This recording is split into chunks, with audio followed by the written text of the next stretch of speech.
salt.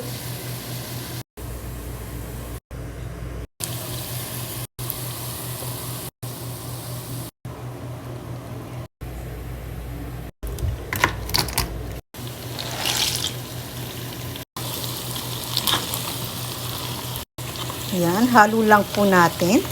Mix po natin mabuti. Ayan mga sisi, kaya ko po kinat ng malalaki para maalis ang easily to remove the skin of the tomato. Hindi po natin kailangan yung skin ng tomato.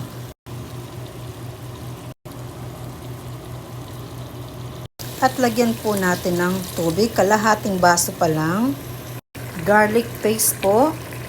Ayan. Mga kalahati ng kutsara. Lagyan po natin ng vinegar. Ayan. Kunti lang. Sugar. 2 pong ganito. Ito po ay garam masala powder. Ayan. Dahil ang kakain dito ay gusto nila spicy po. Ito po ay Kashmiri powder ang ginamit natin. Kashmiri powder, hindi siya masyadong maanghang. Takpan po natin hanggat lumambot ang kamatis. Ayan.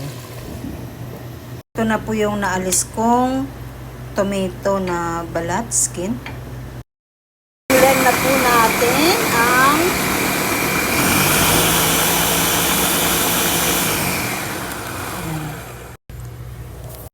nag-live sa Facebook kasi lilipat sila ng bahay. Lilipat sila ng bahay. pagkat po ng ating chicken, mga sisi ko, ganito lang po siya. Hindi po masyadong thick at hindi rin masyadong manipis. Yan. Medium size po. Yan. Ganyan po. Marinate na natin ang chicken, ginger garlic paste.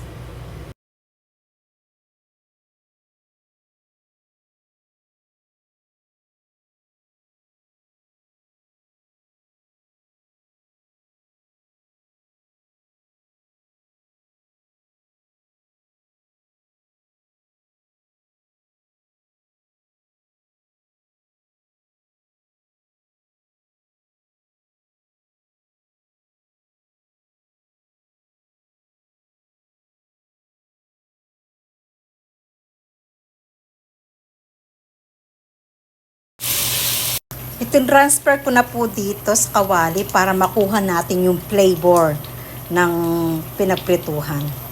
At ayan na po ang ating chicken, butter chicken. Siyempre, serve with a little bit of cooking cream po. At you can also add these leaves, the kachuri methi. Ayan, thank you for watching mga sisi ko. Hope you like my recipe for today. And stay healthy everyone.